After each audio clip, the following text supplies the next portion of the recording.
presidential campaign, and of course, as you heard, I worked in the White House. But now I get the chance to ask her all those questions that I've always wanted to ask. So this is my chance. So Valerie is, as you know, a senior advisor to President Obama. She oversees the White House Office of Public Engagement, a very important office to the president, and is also the head of the Council on Women and Girls. She was a senior official in many capacities in the city of Chicago and was the chief executive officer of the Habitat Company. And she also is a lawyer and has practiced in a couple of law firms, so has gone from law to private business, government at different levels, and now to the very, very top position, one of the very, very top positions in the White House. One of the most senior roles really ever played by any woman in a White House. So let's start there with that very issue. Which is the why not? Which is what everybody is so interested in about you, and that is the role that you play at the White House. Some describe you as the most influential person in the president's staff. I won't say you're the most influential person because he is, but certainly the most influential person on the staff. You're probably going to dispute that. So I would still like to ask you, why do they describe you that way? And how do you see your role? Well, first of all, I'm delighted to be here with Linda and to see all of you looking around the room. I'm always thrilled to be in an audience full of women and a few brave men who I see who are out there. So glad to see you guys are here, there, and sitting in the front. That's really bold. But Linda, I don't know how people and why people describe me the way I am. I think perhaps part of the answer is in the way you phrase the question, that it is unusual to have a woman who is this senior in an administration, and so you tend to get a little bit more attention when there isn't a historical reference that people can really rely on. But what I enjoy is the fact that it really is a team. And you know, having worked in the White House, the challenges that we have, particularly given the state of the world that the president inherited when he became president, the challenges are huge, and the only way that you're going to really make the best decisions is to have a diverse group of people who are all thinking together and working as a team. And so I don't think that there is really that kind of a hierarchy. And what the president does is he tends to listen to people who say something that's interesting. And often it's people who disagree with him. And so I think in that sense we are all equal, and you're just as good as the last piece of advice you gave him. Well, now I have to ask this then. So since he listens to people who disagree with him, are you somebody who's more willing to disagree with him, do you think, than others, because you do have such a long friendship? I think perhaps in the beginning, as in any new situation, when people have a new boss, particularly if your boss is the President of the United States, leader of the free world. But as you get to know him, and Linda had a chance to spend a lot of quality time with him on planes that started out not being like Air Force One, so the circumstances were quite intimate, and you see very, very quickly how interested and engaging he is, and he likes to be pushed. He likes people to disagree. If you're simply agreeing with him, then it kind of, well, what's the point? And so having that sounding board that's willing to say, well, if you looked at it this way, if you looked at it that way. So yes, I probably came into the job with a level of comfort, but I think very quickly the people who spend time with him appreciate the fact that he does want to be pushed. I mean, his whole goal is to make the best possible decisions he can, and that comes from listening to a range of opinions, which is part of my responsibility in the White House, overseeing the offices of public engagement and intergovernmental affairs. Those are kind of the outreach offices that bring perspectives to Washington that are outside of Washington. And whether it's the governors and the mayors and the state legislatures and the attorney generals, et cetera, from outside, or whether it's a range of interest groups that we communicate with on a regular basis, and ordinary Americans who have thoughts and opinions too. Part of what I'm supposed to do is to bring those ideas into the White House. So let's talk a bit. We're going to talk more about your relationship with the president and also about the Office of Public Engagement and Intergovernmental Affairs.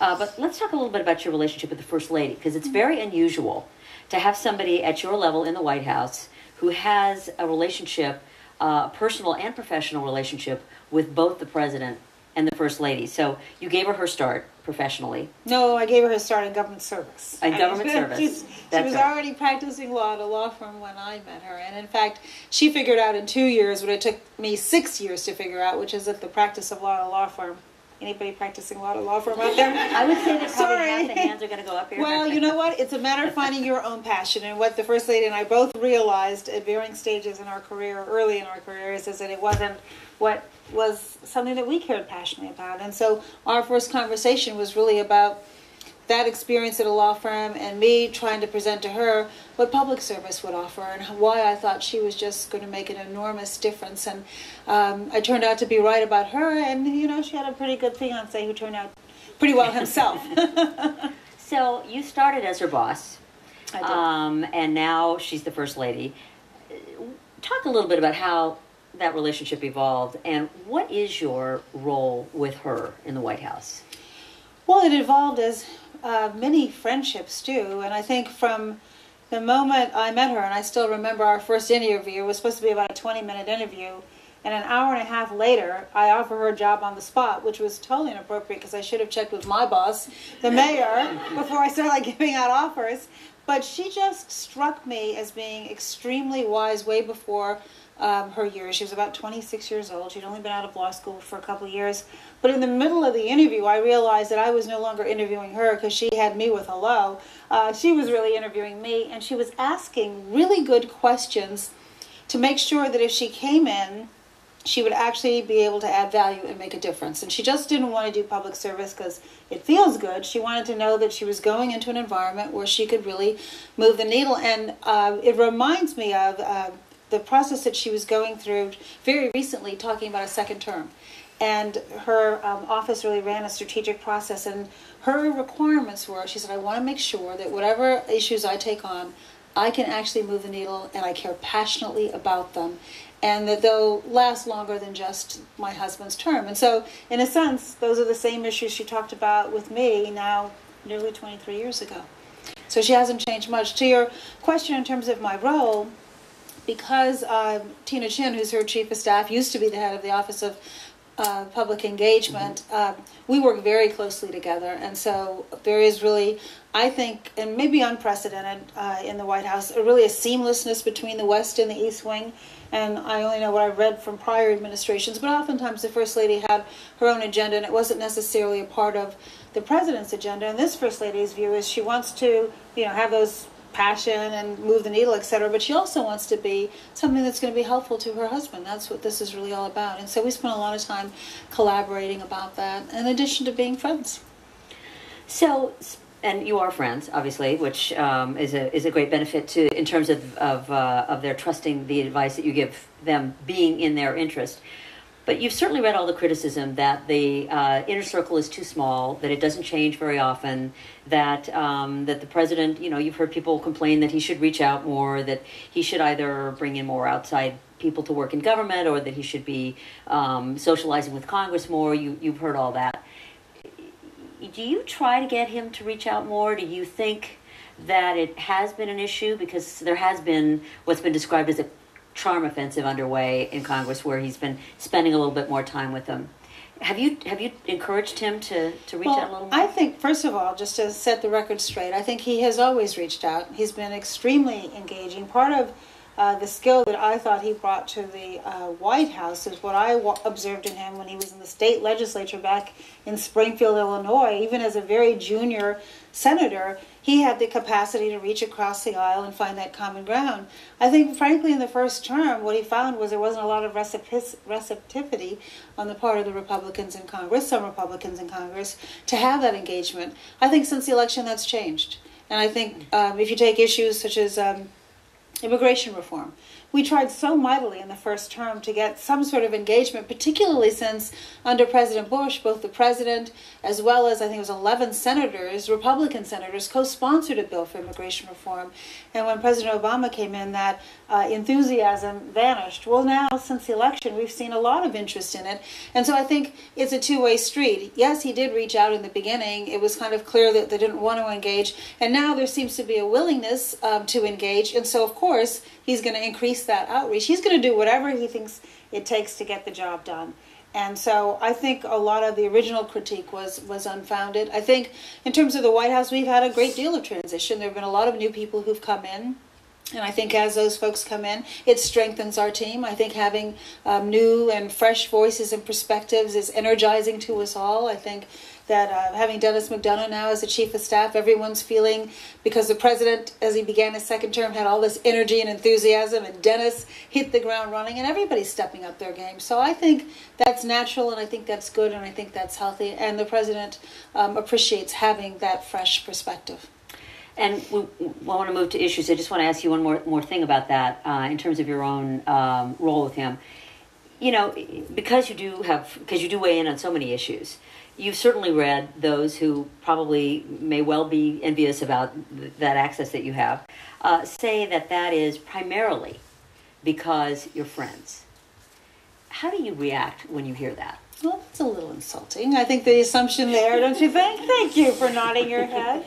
I think. Look, the president has plenty of friends.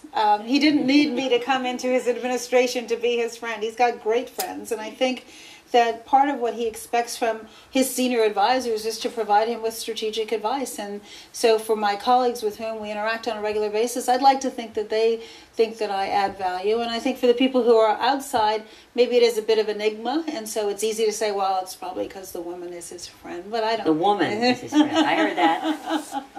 I think that what's really important, though, is how does he feel about his team? And is he getting what he needs from us? And the fact that he has this dynamic, I think, energized group of people who are encouraged to speak openly and honestly and challenge him and challenge ourselves, I think makes for a very healthy environment. And I will say I've had a lot of bosses in my life, and as you can imagine, to go from being a mentor and being his spouse's boss to seeing this role reversal, I thought, well, how's that going to work? I'm used to kind of being the bully. And so it's been really, really amazing. And I have to say, there isn't a day that has gone by that I am not just incredibly proud to serve both him and his administration. Involved with the Office of Public Engagement and Intergovernmental Affairs and the Council on Women and Girls.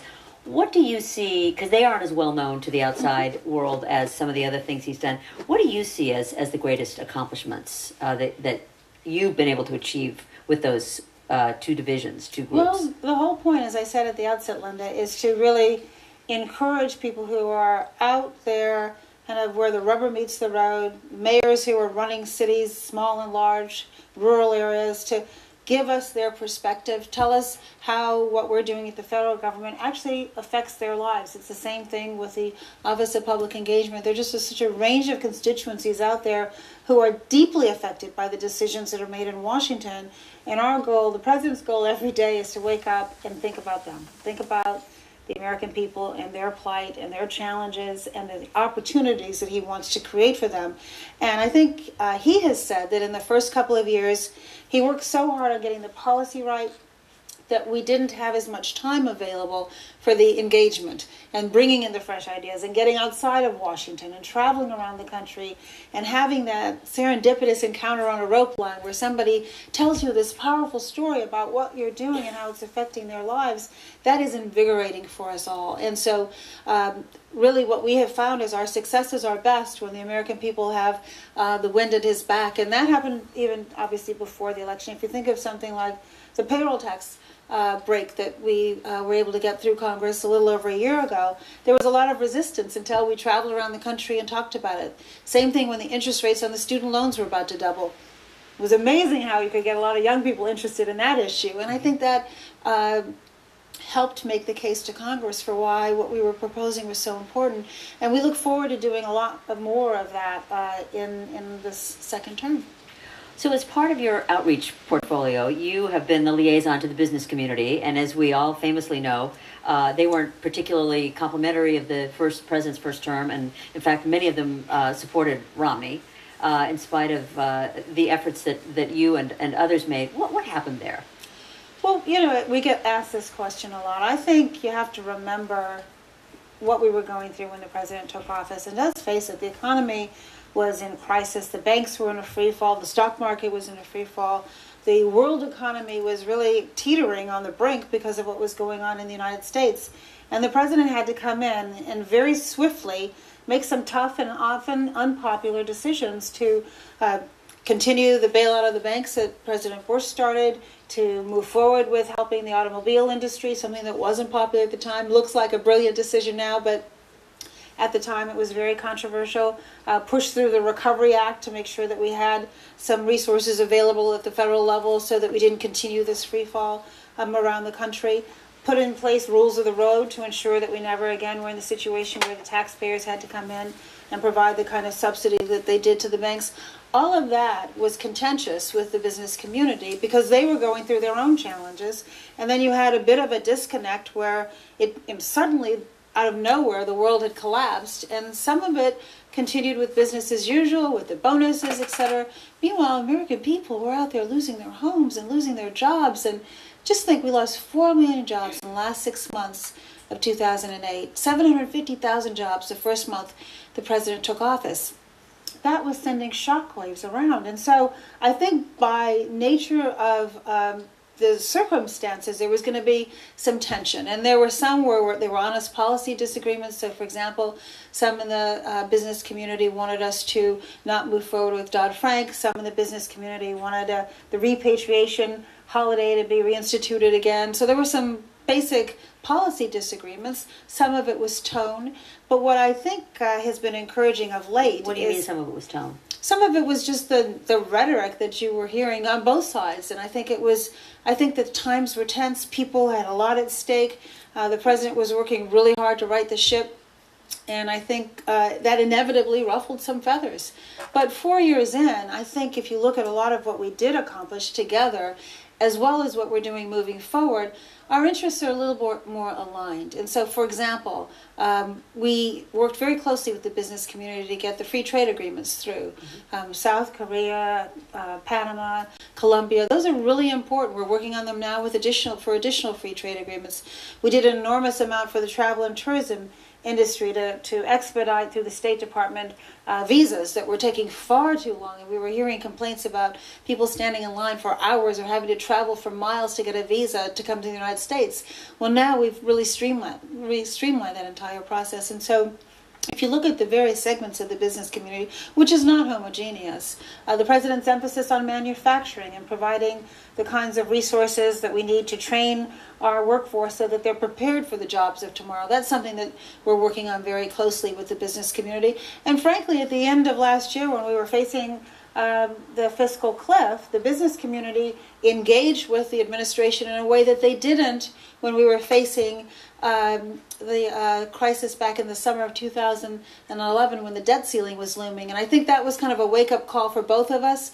We realized that we couldn't just assume that Congress was going to avoid, for the first time ever, defaulting on our full faith and credit. And the business community realized that they better get involved and help Congress understand what was at stake. And so we had a real alignment of interest there. And so I'm not to say that going forward we're going to always agree, but I will say, despite any tensions that you may have heard of, or despite anyone supported in a presidential race, the president and his administration have always had an open door. We've always been willing to engage with the business community. Within the week after the election, when, as you said, many of them were not supportive, the president invited in a broad cross-section of business leaders and said, look, I need your help as we face this fiscal cliff and the sequester and the debt ceiling. And so I think that open door ultimately provides us those opportunities to work together where we can. So another issue area where I know you were involved, one certainly hears this from the gay and lesbian community, that you have been an advocate on their behalf for a longer time than and have supported the idea of same-sex marriage for a longer time than the president has. Can you tell us anything, understanding you're not going to want to talk too far out of school, about your conversations with him on that issue and how his thinking evolved? Because obviously he did come around to a different view than the one he held earlier. Well, it's interesting. I mean, I have been a supporter of same-sex marriage for a long time. I think part of it is I have a 27-year-old daughter, and for her, she can't figure out what all the fuss is about. And so that conversation that I've been having with her has gone on for a lot longer than the president's conversations with his daughters. And I think many of you who saw his interview with Robin Roberts, where he talked about how he really made this evolution, had a lot to do with his daughters, who were in school with children, friends of theirs, whose parents were same-sex parents, and he couldn't figure out, how do I say that your friend's parents can't marry when other friends' parents can marry? And then also his experience with so many people, both within the administration and friends of his, who have had long-lasting relationships and want to marry. And so he had an evolution that I think was more driven by his children and the relationships that he has, as opposed to anything that I would say. And so I respected his evolution, and I think he never questioned my position. And so that you talked about it. Oh, we always do. We talk. There's not much we don't talk about. That's what you're supposed to do. You talk. And I think part of what I am, which gets back to one of your earlier questions, is a sounding board for him, where it's a safe place where he can have a conversation, and he doesn't have to worry that I'm going to come here and disclose all of the details of those conversations. Darn. Okay, right, Linda? We'll keep trying now. I promise. We'll keep trying. Keep trying. Give it your best shot.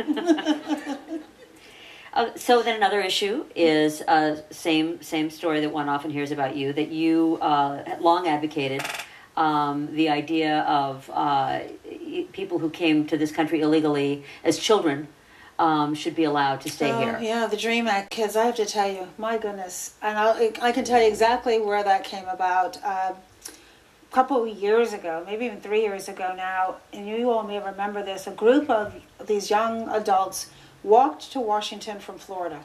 I mean, literally, they walked to Washington from Florida. And they asked for a meeting with the president.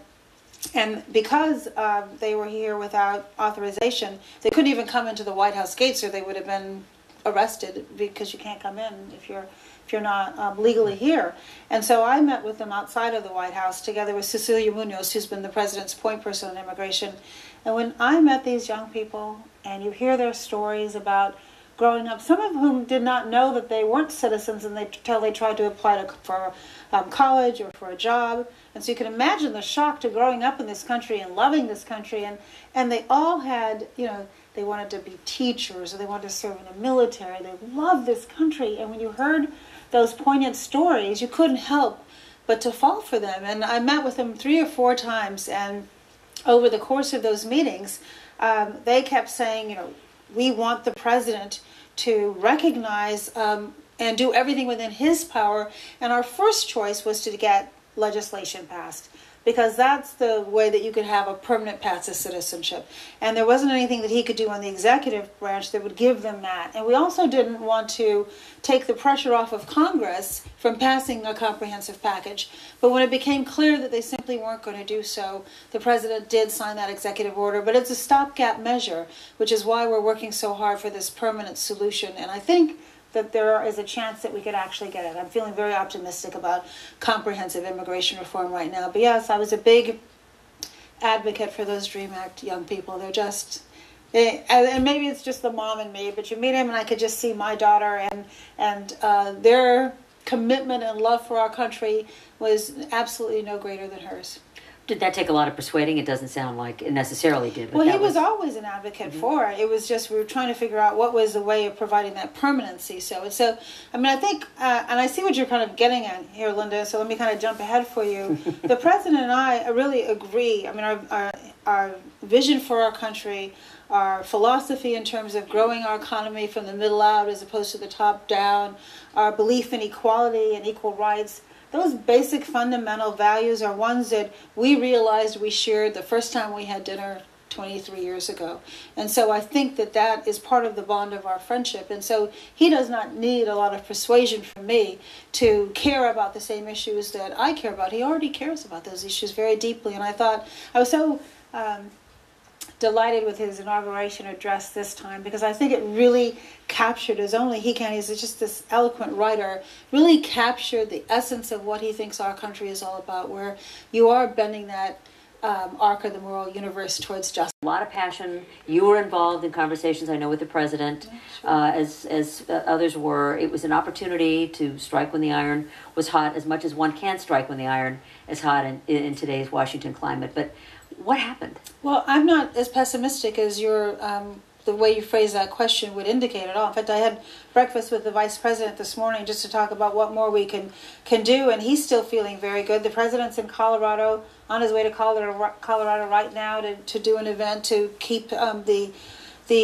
passion going. Last week at the White House, we had a powerful meeting and session with many of the mothers of victims who stood behind the president, and I was sitting in the audience looking at their expressions while the president was talking, and I will tell you, this is an issue where I don't think that there's a mother out there who doesn't feel for these children. I went to Newtown with the president 2 days after the devastating tragedy there. I was in his office when John Brennan called to tell him how many children were killed, and I sat in the car with him while he wrote his speech that he gave that night, and his staff had prepared a speech for him, and he read it in the car, and he said, this doesn't capture what I want to say. And so he said it was a very fast hour and 10 minutes up there as he was furiously trying to figure out, what do you possibly say that can in any way console these parents? And I watched him as he walked from family to family, every single family that showed up that night, and tried to find the words to comfort them.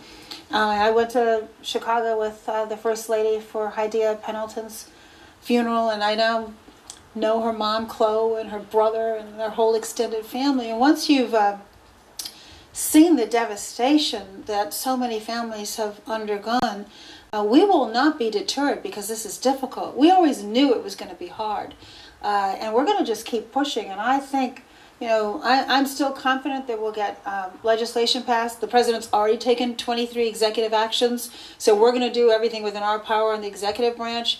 You're seeing states like Connecticut and Colorado passing laws, and so there is a lot that we can do. And my view is, and I know the president's view is, if we can save one child, I don't want to go to any more funerals like Hydea Pendleton's funeral. And it's not to say that you're going to be able to eradicate all gun violence, but we should certainly not give up. I'm not going to give up. There isn't a day I go by that I don't think about some of those families who I've met. And so we're well motivated, and we're not in the least bit pessimistic. We may not get everything we set out to get immediately, but I think we will still make a lot of progress. But do you think that the NRA turned out to be more formidable than you expected? No, look, this is an issue that people care passionately about in the country, but when you look at the polling and you see that 90% of the country is in favor of background checks, universal background checks, there is a sense that the country is in a very clear place. And so I think this is the first time in a long time that the NRA has had any kind of check and balance. And so I think it's healthy to the process. I think that we can fervently respect the Second Amendment and protect the rights of lawful gun owners, but yet who can really argue that you don't want somebody who has mental illness or who has a criminal background having a gun? I mean, who can really argue that you should have these magazines with infinite number of capacity to shoot bullets? And I met with this young man who was in Aurora who was shot several times. Fortunately, he survived. He was on his way to be a Fulbright scholar, and he gave it up because he wants to now become an advocate to stop gun violence. You meet these amazing, amazing people, and believe me, that's what motivates us. That's what gets us up in the morning and go, you know what, there's still more we can do. And the final point I would make in terms of how long things take, and I don't think this is going to take nearly as long as what the example I'm going to give you, but for my last birthday, the president gave me a present, and it's two documents. One was a petition for universal suffrage, signed back in 1866, and signed by Susan B. Anthony and all of these amazing women.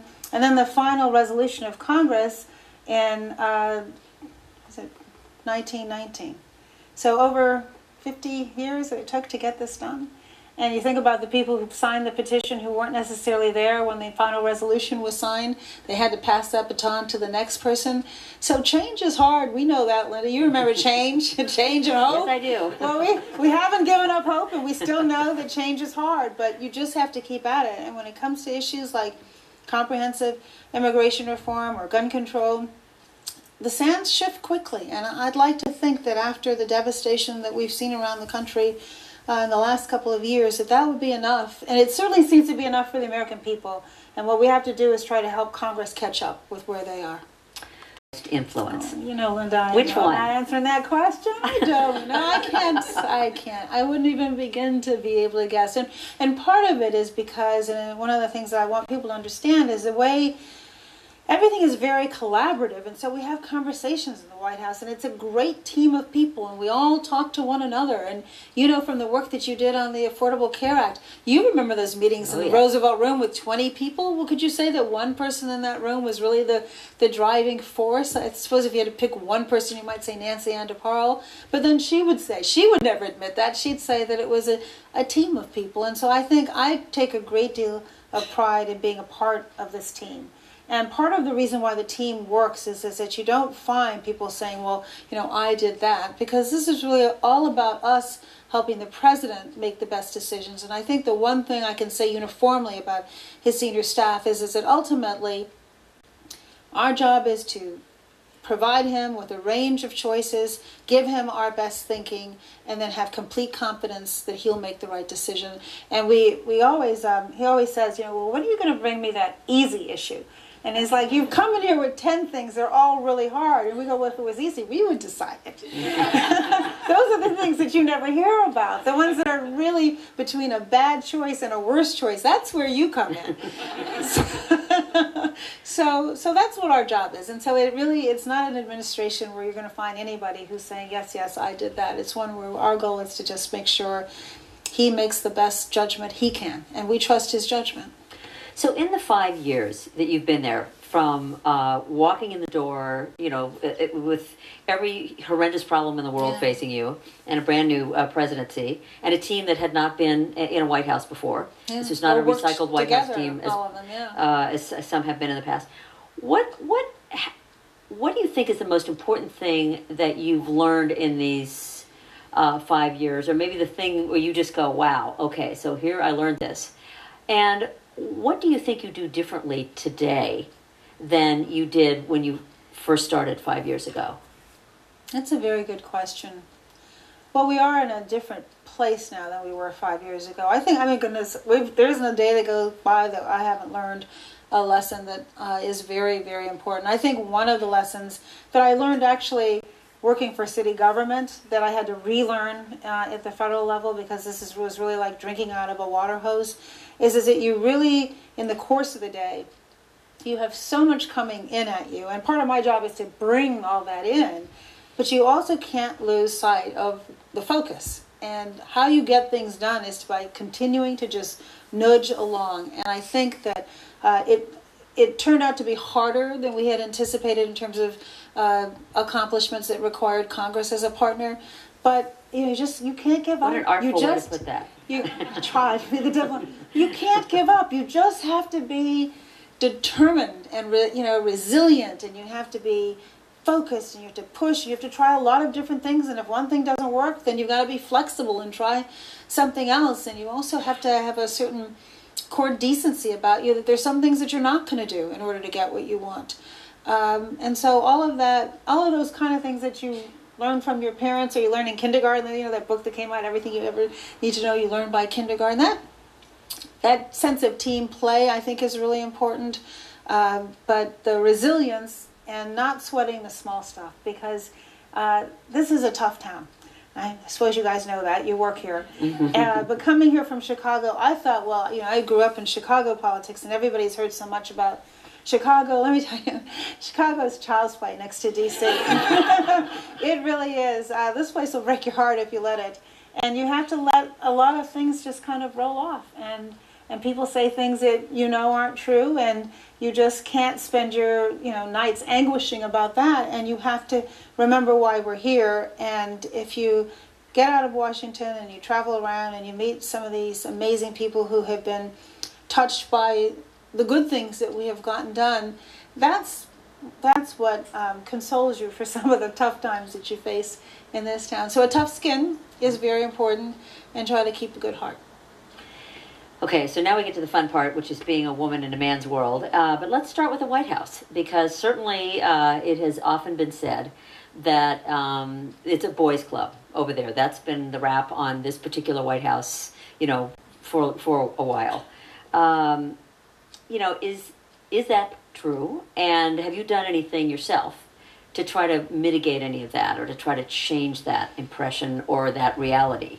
Well, first of all, it's not true. And I was in a senior staff meeting this morning, and something told me Linda might bring this subject up. So I was listening to the conversation, and without, obviously talking out of school, the people who were contributing this morning were Alyssa Mastermonica, who's one of the president's deputy chiefs of staff in charge of operations, and so she gave a whole presentation on the sequester and how we're managing that.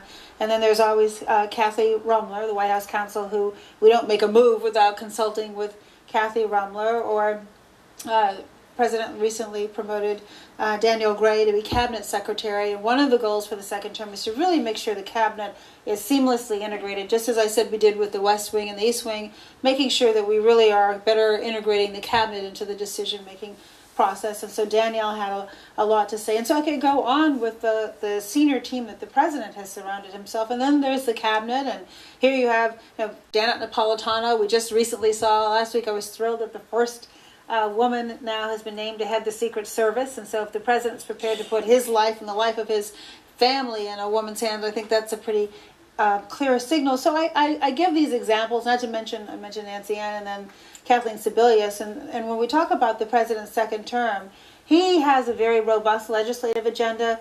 But the one thing that he has made very clear to us is that just as important as new legislation as we might pass is the successful implementation of the Affordable Care Act.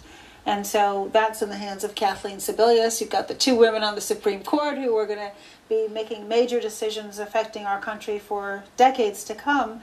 So I believe he has always surrounded himself not just by women, but women who he has empowered in positions of influence. And so in a sense, when people say it's a boys' club, it's a little insulting to the women who are actually playing very critical roles. And so you may not see them on television as much, but that doesn't mean you should underestimate the impact that they have on the administration and the influence that they have with the president. Well, let's talk about your life as a woman in a man's world outside of the White House. So coming through the private sector, yes, coming through Chicago city politics, which looks like it requires big muscles to play that game. You are a woman, you're an African-American woman, and you were a single mom. Yes. Do you have a story that you can share with us about what you might have had to have just taken a deep breath and said to yourself, really? That moment that you might have experienced, or at least one of those moments, while you were moving up these incredibly from one powerful position to another? Well, I will tell you the moment that changed my life, and that was having a child. And I think I was on a trajectory before that where I was working at a law firm, and I was the first woman in my family to be a lawyer, and my parents were really proud of me. And I had this beautiful office on the 79th floor of the Sears Tower in Chicago, and I looked out at the lake with the sailboats and everything. And when I returned from maternity leave, after several months, I was sitting in my office, and I just cried, because I was just miserable. And I wasn't doing anything that I thought my parents might have been proud, but I never thought that my daughter would necessarily be proud one day. And I had no passion about what I was doing, really no interest. I'm not saying I was even the best at it. And so joining city government really was a change in trajectory, which allowed me some flexibility. And it wasn't that my hours were less. I actually worked far harder. But I had flexibility about when I worked. And so I made a priority of being home for my daughter before she would go to bed, and then I would work after she went to bed. And so I had that ability to kind of juggle. But I had a woman who was my mentor. And I think, as Madeleine Albright says, there's a very special place in hell for women who don't help other women. And remember that, you all. I took that to heart when I had this mentor. And she really encouraged me in City Hall to go in after about a year of working really hard and ask for promotion.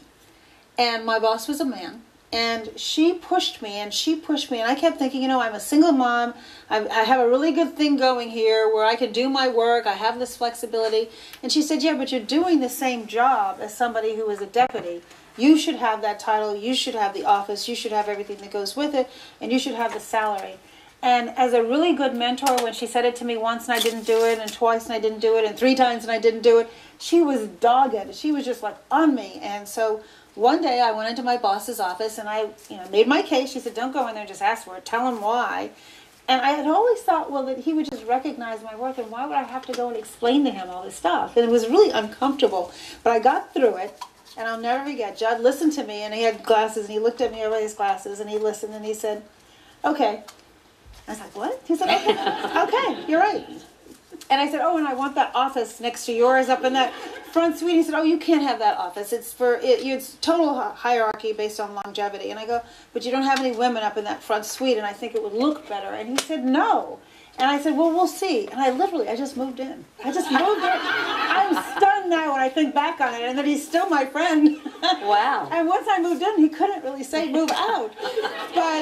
But I give Lucille credit for that. So that's one story. My second story, which is really why, to this day, Mayor Daley will always have my heart and complete loyalty. And that was, again, as a single mom, when I moved from the mayor's office to running the Department of Planning and Development. Early on, I was in a meeting with him with Susan Schur, who was the First Lady's Chief of Staff. She'd been Corporation Counsel, and she's actually the person who sent me Michelle Robinson's resume to say she doesn't want to be in the Corporation Counsel as a lawyer. Maybe you should hire her in the mayor's office. Anyway, Susan and I were in the mayor's office in a meeting, and we're sitting in there, and he's a little intimidating, and still even a little intimidating all these years later. But he was going on about something, and we were paying no attention. We were looking at our watches. We just kept looking at our watches. So finally, he realizes we are not listening to him. And he goes, well, would you like to explain to me what's so important that you guys are not paying any attention? And in a moment of truth, I remember I looked at Susan, and she looked at me, and I said, the Halloween parade starts in like 20 minutes. And it's 25 minutes away. And he said, well, then what are you doing here? And if you can imagine the relief we felt, that here he is, the mayor of the city, and he's saying, get in your car and go to the Halloween parade. We rushed down to the school. Our children were in the same class, and we literally get out of the car just as they're coming out, looking in the audience for their moms, and thank goodness we were there.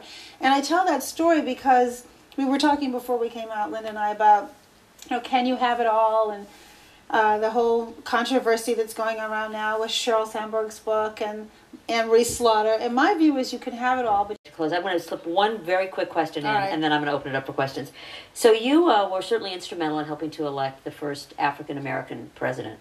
Hillary Clinton is top of mind in this town because she was just on stage last night. Yeah, she was great. How important is it to you to see the first woman president in your lifetime? Well, I sure would like to see it in my lifetime. I think that, and I say that for as much my daughter and my grandchildren, because I think we should constantly be trying to make opportunities available that have not been historically available. You talked in the beginning of our conversation, Linda, about me and my position in the White House.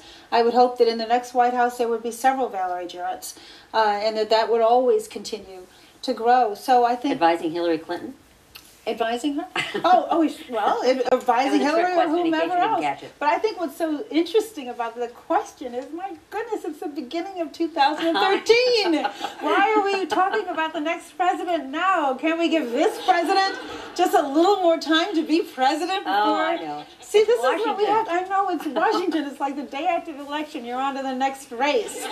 So let's give everybody a chance to just kind of figure out what they want to do. But I think the idea of breaking these glass ceilings and making sure, the president has often said if we had more women in Congress, perhaps we would have an easier time of it. Women, I think, are really good in elected office, and it's regrettable that more women don't go into both elected office as well as pursue careers in government for a variety of different reasons. It's not for the faint at heart, but I do believe if we can get a critical mass in the elected body, then good things are ahead for us.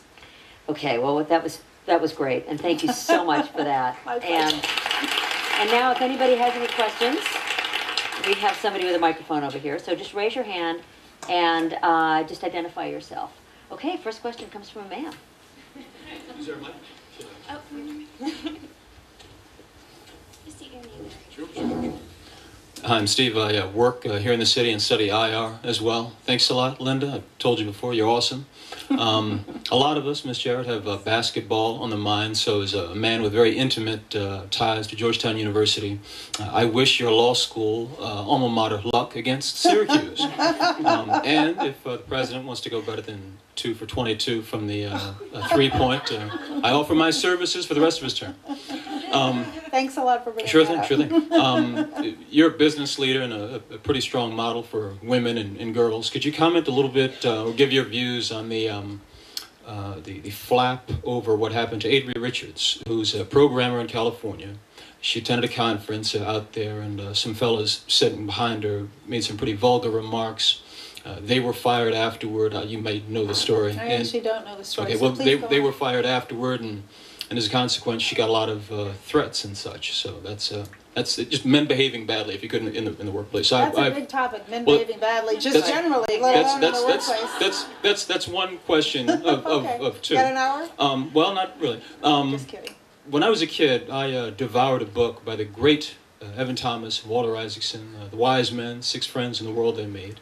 What would be the female analog to them today, in your opinion? That's a very complicated question. Yeah, Let me try to answer the first one, because I see you're going to keep going. So we want to have multiple questions. So let me just say, in terms of behavior, not just in the workplace, but just generally, I think we all have an obligation to set high standards for what's appropriate conduct. And I think probably everyone in here has had a man or even a woman say something inappropriate to you in the workplace that was compromising, and many of us just shrug it off because that's part of, particularly those of us who are older, you're used to it. It's really not okay, and it's a slippery slope. And I think that sometimes it's hard. And I remember being young and working and practicing and having clients say things that were inappropriate.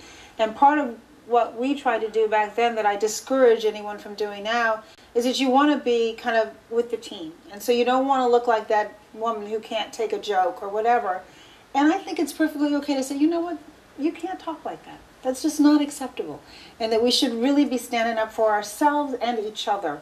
And if you see somebody who's getting spoken to in an appropriate way, who doesn't have the courage to do it for themselves, help them out. Do it for them. Self-correct. And you don't have to do it in a way that's going to be demeaning or whatever, but you can be really firm and really clear and encourage our daughters to do that. And our daughters don't need as much help. Linda and I have daughters about the same age as we probably did. They're pretty good at fending for themselves and I think the standards of what's acceptable have improved, and I think that's a good thing for the next generation. But you've got to be vigilant. And I, having spent a lot of time through my wearing my hat as chair of the White House Council on Girls, I spent a lot of times with the victims of domestic violence, with victims of human trafficking, and you would think in our country that it wouldn't be the way it is, but the fact that one of the most unreported crimes is sexual assault by a partner. And so thankfully we were able to pass the reauthorization of the Violence Against Women Act, but when, and right afterwards, you can clap, it's okay, it's a good thing. The week after it passed, I went, Kathleen Biden is on the board of an organization that provides free legal services to victims of violence and helps with everything from getting protection orders to divorce to child custody, etc. And there are about 800 lawyers in D.C. who volunteer to do this. And it's an amazing project, and it really brought to home how important these laws really are. But they're only going to be as good as the reporting mechanisms and the support system that women have. And if you think of, 1 in 3 women sometime in their life is a victim, that's a lot of you in this room. So this isn't somebody else's problem, this is our problem. Okay, so another question? Jill?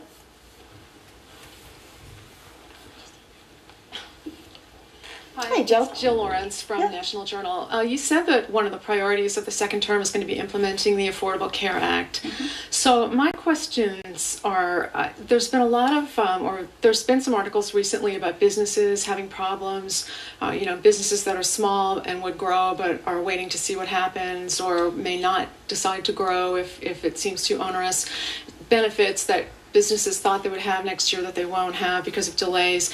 Do these people have legitimate complaints, and what is the White House plan for dealing with the glitches that are going to be happening as this gets implemented? Look, it's a major piece of sweeping legislation. There are going to be glitches, and both at the White House and also through Kathleen Sebelius's Office of Health and Human Services, we're working very closely with the business community and trying to figure out if there are unintended consequences, how we can address those unintended consequences.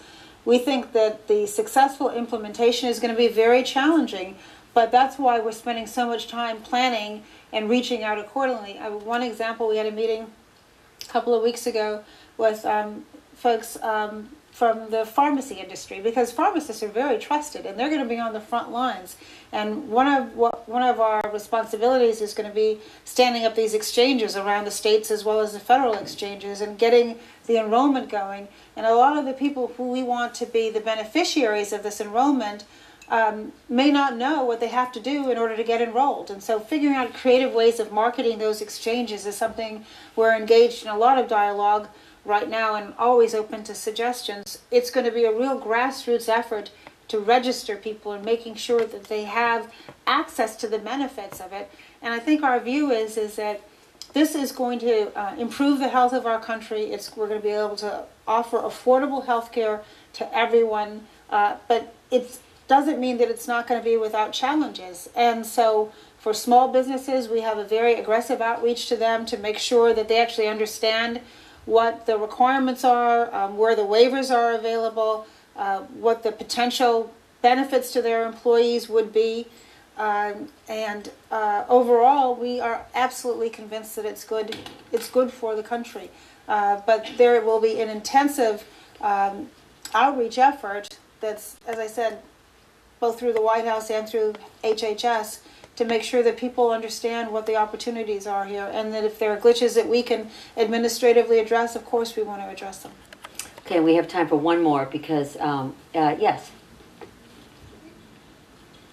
There was somebody back there, I'm sorry. Yes. Sure. Hi, I'm Margot Carrington from the State Department. Hey. It was very useful to hear everything you had to say. But I was also very much struck in 2010 when the White House held a forum on workplace flexibility, and you touched on the importance of that topic just now. With the Yahoo decision recently, and clearly a lot of the other challenges that you're currently trying to handle, are there any plans to try and move forward on that agenda specifically? Yes, it is, and it's interesting. At the time that we did the Forum on Workplace Flexibility, that both the President and the First Lady participated in, because they both care so much about this issue. And in fact, just one quick story. The First Lady, when she was interviewing for a job at the University of Chicago Medical Center, was at a time when Sasha was just a baby. And of course, the babysitter didn't show up. And she called and she said, "Babysitter hasn't shown up. What do you think?" She said, "I think I'm just going to take her with me." And I was on the board, and I knew the president. I said, "If anybody would be willing to have you bring a baby to the interview, it's going to be Mike Reardon." And she said, "Good, because if he isn't, it's not the right place for me to go." And so back to the earlier point about making sure. And so Sasha went to the interview. Fortunately, she didn't cry throughout the interview. First Lady got the job, and Mike Reardon now is like, "I had really good judgment in hiring her. Was that a great move?" But what is really important is we did a study that demonstrated that companies that have flexibility actually have a greater productivity and profitability. And so we need to make a business case for it, in addition to it being the right thing to do and good for not just women, but for families and communities in the country, but it's actually good for business. And so one of the things that we've been exploring through the council is how can we hold up the best practices both within the federal government as well as within the private sector. And there are companies out there who are doing amazing things, and we have demonstration projects going on within the federal government too, because it isn't a one-size-fits-all. You really do have to look at the needs of your own business. And so a Yahoo might decide that they want everyone to come into work, and that's the culture that the woman CEO wants to put in place. And another company might decide, you know what, we can have all kinds of creative ways for flexibility. And so I think part of what our job is to do is to really highlight the various options, and to use the White House as a way where people can see the options, highlight them, showcase best practices, in the hopes of really getting this conversation going at a national level. And more companies are appreciating the business model and why it is so important. Well, thank you. And I know you have to get back to the White House, which is unfortunately where we have to This is so much this fun. just I'd a rather couple of minutes short. sit here and talk to you guys all afternoon. This is so much more fun than whatever you're doing next. Have I gotten in trouble? Have I gotten in much trouble? I think I've been okay. I think you were okay, despite my best efforts. I know. So thank you very much, and thank you so much, Valerie. Thank you This all. was Thanks really for fun. coming. On the next